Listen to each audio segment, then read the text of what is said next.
Goeiedag julle, ek hoop het gaan goed met elkeen van julle. Nou ek het hierdie groot behoefte vandag om te kom praat oor identiteit.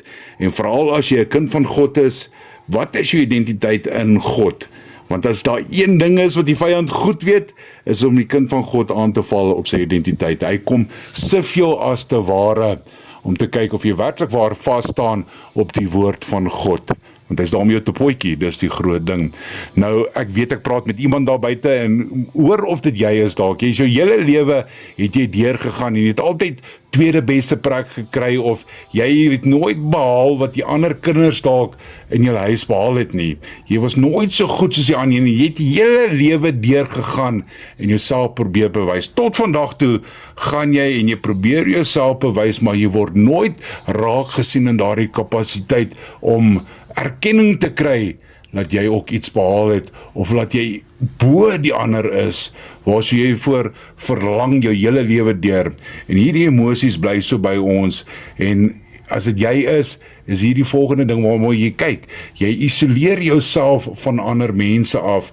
Jy stel punte voor, want jy wil die hele tyd bereik om hierdie mense, soos jou ouers of iemand in die omgewing, jou man, jou vrou, wat ook al die saak mag wees, te wil kom wys, jy is dit werd. Jy is dit werd om aan te glo, om vas te hou. Want jy wil hulle wys, luister hier, ek is ook daar, sien my net raak, soos wat jy die ander raak sien, of die ander mens raak sien, en veral as jy in so 'n huis groot geword het, soos wat die ander kinders is, dit is dalk nog saam met jou, soos wat jy nou al aangaan in jou hele lewe deur, en jy het nog nie oor dit kon kom, om te kan besef, luister hier, maar die Here, wat die Here vir my doen, is vergenoeg, laat ek nie meer so hoef te kom voel nie. Nou jy as kind van God, Johannes 1 vers 12 kom, en hy sê, almal wie my aangeneem het, is nou 'n kind van God, en as ek nou 'n kind van God is God vir my kan wees, wie kan dan teen my wees? Is die volgende gedagte, wat ek in jou wil wakker maak, Romeine 8 vers 31. Nou hier's 'n versie, of 'n reeltjie in Hebreëus wat ek wil hê, jy moet werklik waar jou nou maak op die einde van die dag, en dit is, Zeyadati ki al-himli. Ek gaan dit weer vir jou sê, Zeyadati ki al-himli.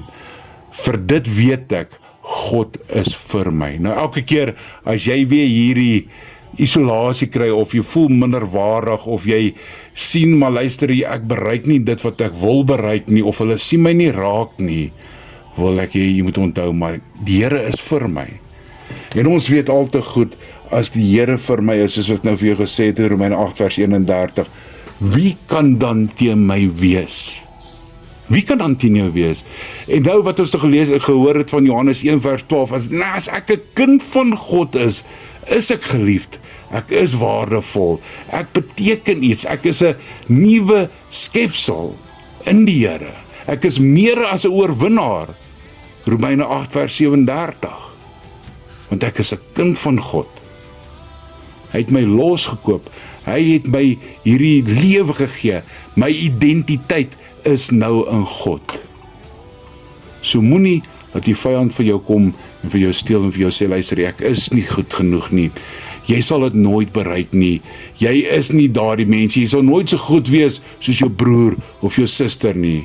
Vergeet van daardie gedagtes, maar dit maak nie saak nie, want sodra ek as kind van God is, maak dit nie meer saak oor die ander nie, want ek lewe nou my identiteit voluit vir die Here, en ek soek wat hy vir my het, daai bondgenootskap, daardie liefde wat die Here het, daardie behoefte om my liefde wat God vir my gee, uit te kan beeld na ander mense toe, en op sy plan en sy trou vas te hou, en sy beloftes op vas te staan. Moenie dat die duiwel van jou kom steel nie. Ek weet jy is daar buite, en ek weet jy moet hierdie boodskap hoor. Gryp die Here vas met alles wat daar is. Mag julle een awesome dag hê. Shalom.